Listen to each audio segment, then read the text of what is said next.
दोस्तों नमस्कार। 4 PM news network पे आप सबका बहुत बहुत स्वागत है। मैं हूं आपका दोस्त मयूर जानी। अब जब मैं कहता हूं कि मैं आपका दोस्त हूं, इसी से जुड़ी हुई एक बात जो है शुरुआत में कर देता हूं। फिर आज के कार्यक्रम की हम शुरुआत कर देंगे, मुद्दे पर आ जाएंगे उसके बाद फिर कमेंट। जैसे मैं आग्रह करता हूं, आप लोग कमेंट अच्छी तरह से करते भी हैं। मैं कोशिश करता हूं कि हो सके तो सभी पढ़ लूं, और कई बार पढ़ सकता हूँ, कई बार पूरी नहीं पढ़ सकता हूँ, वो अलग बात है। लेकिन मैं सिंसियरली एफर्ट डालता हूँ, क्योंकि मैं मानता हूँ कि हम जो है एक इस कार्यक्रम के हम मैं जो बोल रहा हूँ, मैं भी और आप जो सुन रहे हैं, वो हम दोनों जो हैं वो इक्वल पार्टिसिपेंट है ना। क्योंकि वो एक तरफा कुछ नहीं हो सकता कभी, तो ये भी नहीं हो सकता, ये कम्युनिकेशन है। तो मैं कुछ प्रतिक्रिया और कुछ राय और ये सब मैं जब देख रहा था, तो मुझे कुछ कुछ ज़्यादा नहीं, लेकिन कुछ जो हमारे मित्र हैं दर्शक, तो उनकी कुछ बात जो मैंने पढ़ी, तो मुझे लगा कि उस पर मैं, हालाँकि 1-2 बार पहले खुलासा कर चुका हूँ, मुझे लगा शायद उन्होंने नहीं सुना होगा, एक बार फिर से कर देता हूँ। कुछ दोस्त ये कह रहे हैं कि मैं काफ़ी स्लो हूँ, अपनी बात जो है मतलब वो फटाफट कुछ नहीं बोल रहा हूँ। और कुछ मित्र ये कह रहे हैं कि मैं कहीं रुकता हूँ, रुक जाता हूँ। मतलब कई बार जो है मैं ऐसा कोई पोज़ ले लेता हूँ, जो उनको लगता है कि वो ठीक नहीं है। मैं सिर्फ इसमें इस सब दोनों बातों का एक ही जवाब, एक ही खुलासा है जो मैं आपको बता रहा हूँ अभी। देखिए, ये है कि मैं दोस्ती दावे पे बात कर रहा हूँ, है ना? मैं दोस्त हूँ, इसी तरह से बात करता हूँ। मैं कोई वो न्यूज़ एंकर नहीं हूँ टेलीविज़न चैनल का, सैटेलाइट चैनल का, कि जो उस गति से बोलता है जिससे ये मानने को मन करता है कि ये भाई साहब या ये बहन जी, इनके पीछे कोई पागल कुत्ता पड़ा हुआ है। ऐसे नहीं, आदमी दौड़ता है, दौड़ लगाता है जैसे कोई कुत्ता पड़ा हो काटने के लिए। उस तेजी से जो लोग बोलते हैं, वो हो सकता है उनकी ज़रूरत हो, या तो हो सकता है कि उनको ऐसे ट्रेन किया गया हो, तालीम दी गई हो, जो भी हो, पर वो नहीं है। और हम ना कोई न्यूज़ एंकर भी हैं, हम पत्रकार हैं, जर्नलिस्ट हैं। और हम जब आपसे रूबरू होते हैं इस प्लेटफ़ॉर्म के ज़रिए, तो हम बातचीत करने के लिए आते हैं आपके साथ। जैसे आप दोस्त लोग बैठे होते हैं तो बातचीत होती है, तो बातचीत तो ऐसे ही होती है, और कैसे होती है? वहाँ तो कोई वो बुलेट ट्रेन की स्पीड से तो कोई बात नहीं करता, ऐसी ही बात होती है। एक कैजुअल सी बात होती है, दोस्त बात करते हैं, कोई अगर जानकारी भी दे रहा है तो वैसे ही देगा जैसे मुझे लगता है कि मैं दे रहा हूँ, क्योंकि मैं उस वही सोच के आपसे बात करता हूँ। जब मैं ये कार्यक्रम वीडियो रिकॉर्ड करता हूँ, तो उसी सोच के साथ करता हूँ कि मैं अपने इतना बड़ा जो परिवार है हमारे दर्शकों का, उनके साथ बैठ के मेरे पास जो जानकारी है उसको साझा कर रहा हूँ, बाँट रहा हूँ। तो वहाँ हो सकता है कि कई बार कुछ कोई पॉइंट याद करते-करते मैं कहीं रुक भी जाऊँ, ये भी हो सकता है। और गति तो यही रहेगी, क्योंकि मैं वो एंकर नहीं हूँ, और जो बुलेट ट्रेन की स्पीड से आपको फटाफट खबरें सुना दे, ये वो काम मेरा नहीं है, तो वो तो मैं कभी कर नहीं पाऊँगा। तो बस ये दोस्त हूँ, दोस्ती दावे पे मैं आपसे बात करता हूँ, और ऐसे ही ये है। और बात जो करूँगा, ये बात मैं पहले भी कह चुका हूँ, बात जो भी करूँगा वो बिल्कुल तथ्य से भरी होगी, उसमें कोई भी बात झूठ नहीं होगी। तो झूठ फैलाने का काम हम नहीं करते हैं, ना हम आपको उकसाने का काम करते हैं, ना हम खामखा किसी प्रकार से कोई भी मामले को जो है वो सेंसिटाइज़ करने का काम करते हैं कि उत्तेजना फैल जाए, या ऐसा कुछ नहीं होता है। ये खबर होती है, खबर के पीछे भी अगर कोई खबर हो तो वो भी हम आपको बताने की कोशिश करते हैं, और यही तरीका है भाई, जो हमको लगता है कि ठीक है। तो उम्मीद है कि आपको जिन-जिन मित्रों ने, दोस्तों ने जो अपनी कमेंट इस मामले में की है, तो उनको जो है, उनको संतुष्टि मिली होगी। और मैं ये भी मानकर ही चल रहा हूँ कि ये जो हमारे जितने ऐसे मित्र हैं जिन्होंने इस तरह के कुछ कमेंट किए, तो वो, मैं उम्मीद करता हूँ कि वो ट्रोल नगर के वासी नहीं होंगे। है ना? ये उम्मीद करता हूँ मैं, फिर बाकी तो जो हो सो ठीक है। चलिए, तो उसमें तो 3-4 मिनट चली गई हमारी। पर मैं अब मुद्दे पे आ जाता हूँ। मुद्दा ये है किरण पटेल और उसके साथ जुड़े हुए लगातार अपडेट्स। अपडेट्स में अब जैसे आप जानते हैं कि किरण पटेल का पुलिस रिमांड चल रहा है।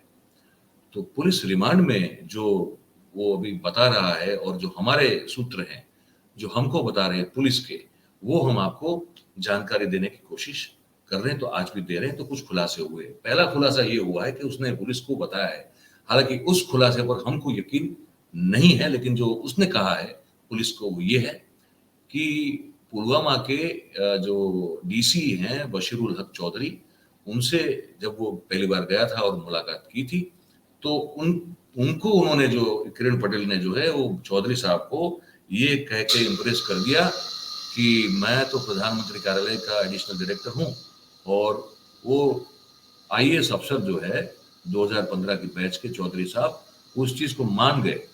और माने उतना तो नहीं, काफी उन्होंने फिर जो है वो जो सुरक्षा अधिकारी एसएसपी हैं शेख साहब हैं, तो शेख साहब हैं, उनको जुल्फिकार, शेख जुल्फिकार नाम है उनका, तो उनको कहा कि भैया इतना बड़ा आदमी हमारे यहाँ आया हुआ है, इनके लिए आप तुरंत सुरक्षा का इंतजाम कीजिए। तो शेख साहब ने भी कोई जांच पड़ताल किए बगैर उन्होंने तुरंत जो है वो इनके लिए, जुल्फिकार साहब ने बुलेट प्रूफ गाड़ी, एस्कॉर्ट कार्स 2 और सुरक्षा गार्ड ये सब देने का ऑर्डर कर दिया। और उसके बाद ये किरण पटेल कहते हैं कि मैं फिर तो है हर एक जगह पे गया, अफसरों से मिला, ये सब किया मैंने, और उनसे मुलाकात की और उनको बहुत सारी लालच भी दी और बहुत कुछ किया। तो ये जो तरीका उन्होंने कहा कि मुझे जेड प्लस सिक्योरिटी वहां के चौधरी जो है डीसी पुलवामा चौधरी साहब उन्होंने दिलवाई, ये उसका कहना है। लेकिन मैं इस बात पे यकीन नहीं करता हूँ, क्योंकि उसकी दूसरी यात्रा में मुख्यमंत्री कार्यालय के पीआरओ उस समय के हितेश पंड्या और उनके सुपुत्र अमित पंड्या गए थे। जैसे मैं पहले बता चुका हूं कि इनका काम बहुत बड़ा रहा है, गुजरात सरकार के बहुत बड़े टेंडर वगैरह उनको मिला करते थे, किस चीज के, सीसीटीवी के, सर्वेलांस के, ये सब। तो वो उनके साथ गए, वहां फिर उनकी मुलाकात फिर से चौधरी साहब से करवाई गई, और वहां एक बहुत बड़ा स्मार्ट टावर लगाने की बात हुई।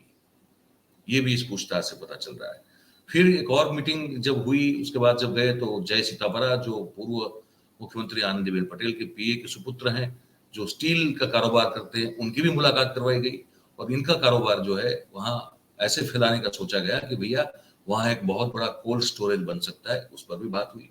ये सब जो है ये पुलिस रिमांड से बातें बाहर आ रही है। ठीक है, अब इस बाकी सब बातों से तो मैं यकीन मुझे आता है, लेकिन ये जो है ना कि वो सिर्फ बशीर उल हक चौधरी ने कह दिया और शेख जुल्फिकार ने मान लिया और इसको जो है जेड प्लस सुरक्षा दे दी, ये बात हमारे गले के नीचे उतर नहीं रही है भाई। आपके गले के नीचे अगर उतर रही हो तो हमको बताइएगा, लेकिन हमारे लिए नहीं है। और फिर जो है ये क्या क्या कर चुका है ये भी उसने बताया। उसने कहा कि 2001 में अहमदाबाद के एक बड़ा पॉश इलाका है प्रहलाद नगर, तो वहां पे एक बिल्डिंग है संजय टावर करके, तो वहां एक ब्रांड एंड एसोसिएशन नाम की सॉफ्टवेयर कंपनी है। उस कंपनी में वो काम किया करता था बतौर प्रोग्रामर। वहां पॉलिटिकल पार्टीज की वेबसाइट और उनके एडवर्टाइजमेंट पे काम होता था। तो वहीं से जो है इसको एक कीड़ा लगा कि कैसे जान पहचान बनाई जाए। फिर 2002 में उसने अहमदाबाद का एक और पोश इलाका है आसम रोड, वहां पे आत्मा हाउस नाम की जो एक बिल्डिंग है, वहां पे cyber technology and V difference associate नाम से सॉफ्टवेयर कंपनी रजिस्टर करने के प्रयास किए। लेकिन और उसके लिए वो जो ब्लैंक स्टैम्प पेपर है वो भी खरीद के लाया था, लेकिन वो फाइनेंशियली कुछ उस समय व्यवस्था हो नहीं पाई, अब ना कोई पार्टनर मिला, तो फिर वो शुरू भी नहीं हो सका। और कुछ खास व्यवसाय या ऐसा कुछ उसने कुछ किया नहीं है अब तक। जमीन की दलाली करना, सरकार के जो टेंडर निकलते हैं तो वो पास करवाने के नाम पर वो रुपए जो है ऐंठता रहा, वही मुख्य काम जो है इसका, बस ये ठगी ही रहा है और कुछ नहीं रहा है। अच्छा, किसके दम पर ये कूद रहा था, आका कौन था, जो हमारा सबसे मुख्य और अहम सवाल है इस मामले में। तो पुलिस सूत्र हमको ये बताते हैं कि वो एक तो ये छवि बताता था, खड़ी करता था कि भैया मैं जो हूँ वो बहुत बड़ा आदमी हूँ और जो मेरी पहचान है वो बहुत बड़ी है, और मुख्यमंत्री कार्यालय में मेरा नाम का सिक्का चलता है। आप इस चीज को नोट कीजिएगा कि उस समय के मुख्यमंत्री जो है वो हमारे आज के प्रधानमंत्री मोदी साहब ही हुआ करते थे, गुजरात के मुख्यमंत्री। तो वो जो है उसने अपना संबंध बना लिया था मुख्यमंत्री के तब के भी पीआरओ हितेश पंड्या से। मैं लगातार कहता हूं कि ये बहुत बड़ी कड़ी है। तो पुलिस रिमांड में जो पता चल रहा है, जो हमको हमारे सूत्र बता रहे हैं, वो ये है कि उन्होंने ये इनके साथ संबंध बनाए और फिर मुख्यमंत्री कार्यालय में उसकी जो है आना जाना सीधा शुरू हो गया। वो जाता था वहां, उनके साथ बैठता था, मिलता था, कुछ लोगों को साथ में लेके जाता था और ये यकीन दिलवाने में कामयाब होता था कि देखो मेरी पहचान जो है वो मुख्यमंत्री कार्यालय में कितनी बड़ी है। और फिर उसने अपना रौब जमाना शुरू किया और बड़े बड़े लोगों को जो है अपनी जाल में फंसाना शुरू कर दिया भाई साहब। और खास करके ऐसे बड़े लोग जिनके पास 2 नंबर के रुपए होते हैं, अगर वो चले भी गए तो किस मुंह से जाके फरियाद लिखवाएंगे कि हमारा पैसा चला गया। ठीक है, तो ये एक तो ये जानकारी मिल रही है। ठीक है, अच्छा, उसने सरकारी अफसरों को जो मोबाइल नंबर की सीरीज मिलती है वो भी कैसे पाई, उसकी भी जांच अभी चल रही है। ठीक है, और अभी भी वो ये पुलिस को कह रहा है कि जगदीश चावड़ा साहब का बंगलो मैंने एक्चुअली खरीद लिया है, वो मेरी मालिकी का है, क्योंकि 2-2 करोड़ के मैंने 2 चेक उनको दे है, अब उनको दे के रखे हैं। अब हालांकि जगदीश चावड़ा साहब ने कभी उस चेक को डिपॉजिट किया ही नहीं है, तो कैसे इनका बंगला हो गया जब आपके अकाउंट से कोई 2 करोड़, अब इनके अकाउंट में पैसा ही है कुछ हजार रुपए से ज्यादा नहीं है, और कभी उतना बड़ा ट्रांजैक्शन इनके अकाउंट में हुआ भी नहीं है, ये भी पुलिस ने जांच कर ली है। तो ये जो ठगी करता था, वो ठगी से वो महंगे मोबाइल, महंगी कार और घर में वो जो लाखों रुपए के तोते वोते खरीदे थे, ये सब जो उसी में खर्च करता था। और कहा जा रहा है कि बड़ा रंगीन मिजाज का आदमी था। तो जब पुलिस ने सवाल किया कि भाई तुम्हारी पत्नी कितनी है और तुम्हारी गर्लफ्रेंड कितनी है, क्योंकि हम कल गए थे, वो टी पोस्ट जिनका वो हवाला दिया करता था कि मैं इसका पार्टनर हूँ, मैं पार्टनर हूँ, तो हमने सोचा कि हम उनके मालिक हैं, दर्शन साहब जो हैं, दर्शन भाई, तो मैंने कहा उनसे मिलकर पूछे तो सही कि भाई ये क्या था और आपके यहाँ बैठता था तो क्या क्या देखा आपने। तो जब हम उनसे कल मिले थे शाम को, तो उन्होंने कहा था कि हाँ भाई, अब वो तो एक कोई क्लब हाउस करके एक एप्लीकेशन थी, उसमें कुछ लोग बातचीत करते थे 1 घंटे के लिए, ये वहां पे उसमें वो भी एक थे और बात करने में बड़े चतुर थे। तो वो सब जो जिस टॉपिक पे बात करते थे वो सबको अच्छा लगता था। फिर उसी क्लब हाउस में एप्लीकेशन में से सबके साथ उसने पर्सनल रिश्ते बनाए। दर्शन भाई भी उसमें थे तो उनके साथ भी आके रिश्ता बनाया, फिर वहां वो बैठने लगा। तो दर्शन भाई का ये कहना था कि बहुत सारी लड़कियां आती थी, अलग अलग औरतें आती थी उनके साथ, और ये बड़े गौर से कहते थे कि ये मेरी पहली बीवी, ये मेरी दूसरी बीवी, दोनों को बहुत मेल है दोनों में और किसी को कोई प्रॉब्लम नहीं है। और फिर कुछ को कहता था कि ये मेरी गर्लफ्रेंड्स है। तो पुलिस ने पूछा, इस बात का भी सवाल पूछा, और उनकी जो बीवी है मालिनी पटेल, उनका जो रोल है इस बंगलों को हड़पने के षड्यंत्र के पीछे, उस पर भी बात अभी हो रही है। ठीक है, और इसमें एक खबर मैं आपको बताऊं, अब इससे बड़ी बात मैं आपको कहने जा रहा हूं, ये आज की अपडेट का एक बड़ा पॉइंट है, समझ लीजिएगा। हम लगातार कहते आ रहे हैं कि प्रधानमंत्री और गृह मंत्री की इस आदमी ने नाक काट दी है, इसमें कोई दो राय नहीं है। और कश्मीर के जो अफसर मिले हुए हैं या तो इसमें शामिल हैं, वो तो है ही है, अब तक उन पर भी कोई कार्रवाई नहीं हो रही है। लेकिन अब जब यहां उनकी पूछताछ हो रही है, इसका असली हैंडलर कौन है, इसका असली आका कौन है, हितेश पंड्या जो है, उन पर अब तक क्यों कोई एक्शन नहीं ली गई है, क्रिमिनल एक्शन क्यों नहीं लिया गया है अब तक। होना चाहिए था, इनके तार मिले हुए हैं कहीं ना कहीं, लेकिन वो अब तक नहीं हो रहा है।